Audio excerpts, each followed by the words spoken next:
জীবনে অনেক কিছুই হারালাম, তার মধ্যে সবচেয়ে পছন্দের মানুষ ছিল তুমি। যদিও গল্পটা ছিল অল্প, তবুও তোমাকে মনে রাখবো মৃত্যুর আগ পর্যন্ত।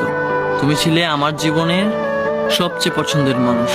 তোমার হাসি, তোমার কথা, তোমার সাথে দেখা হওয়া প্রতিটা মুহূর্ত সব যেন এক একটা যন্ত্রণাদায়ক স্মৃতি হয়ে বুকে আঘাত করে। আমাদের গল্পটা খুব বড় ছিল না, তবুও প্রতিটা পৃষ্ঠায় আজও কাঁদায় আমায়। আলো আঁধারির মধ্যে একটা সম্পর্ক, যেখানে তুমি ছিলে আলো আর আমি ছিলাম কেবলই ছায়া। আজ তুমি নেই, তবুও প্রতিদিন তোমাকে খুঁজি। হাজারো ব্যস্ততার মধ্যে মনে পড়ে যায় তোমার ছোটখাটো কথা, সেই চুপচাপ থাকা আর কিছু না বলেই অনেক কিছু বলে ফেলা। বিশ্বাস করো, এই হৃদয়টা আর কারোর জন্য পুনর্জীবিত হবে না, কারণ যে সত্যিকারে ভালোবেসেছিলাম সে তো তুমিই ছিলে। তোমার জায়গাটা আর কেউ কখনোই নিতে পারবে না।